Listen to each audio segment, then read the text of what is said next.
शराब घोटाले को लेकर बीजेपी और आम आदमी पार्टी के बीच लंबे समय से सियासी लड़ाई हो रही है, लेकिन संजय सिंह की गिरफ्तारी के बाद इंडिया गठबंधन की पार्टियों ने भी बीजेपी के खिलाफ मोर्चा खोल दिया है। हमारा चौथा सवाल इसी से जुड़ा है और हमारा सवाल है, संजय सिंह की गिरफ्तारी के बाद दिल्ली में क्यों चढ़ा सियासी पारा। संजय सिंह की गिरफ्तारी ऐसे समय में हुई है जबकि देश में सियासी गतिविधियां तेज हैं।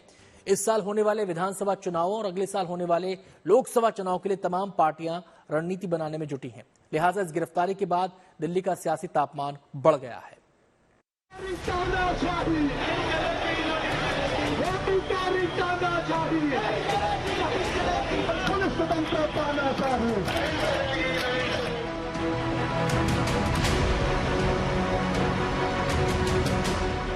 आम आदमी पार्टी के राज्यसभा सांसद संजय सिंह की गिरफ्तारी को लेकर घमासान मचा हुआ है। न्याय है मोदी जी का। इस मामले को लेकर आम आदमी पार्टी और बीजेपी तो आमने सामने है ही, दूसरी विपक्षी पार्टियां भी इस मुद्दे पर केंद्र की सरकार को घेरने में कोई कोर कसर नहीं छोड़ रही।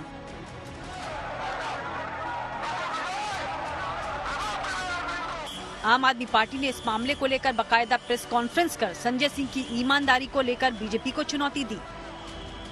मैं तो भारतीय जनता पार्टी को ये चैलेंज कर रही हूँ कि अभी तो संजय सिंह के घर पर गए हैं, जाएं उनके पैतृक घर में, जाएं उनके लॉकर पर, जाएं देश की हर उस जगह पर जहां पे संजय सिंह पिछले 1 साल में गए हैं और उसके बाद भी बताएं।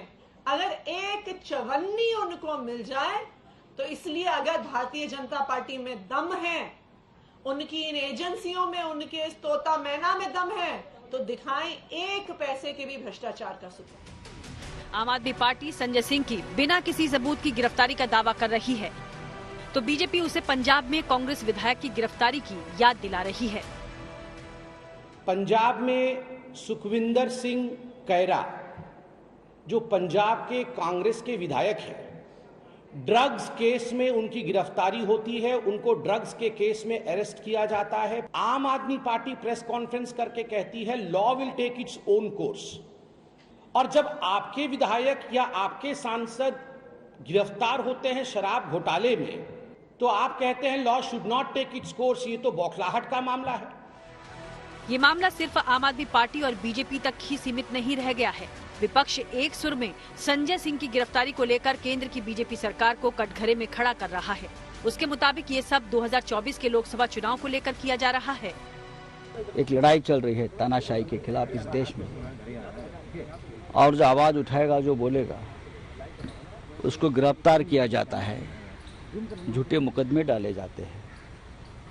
हम भी उसमें से गए हैं, हमको भी अरेस्ट किया था, और भी लोग जेल में हैं, और 2024 तक इंडिया अलायंस के और नेता जेल में जाएंगे।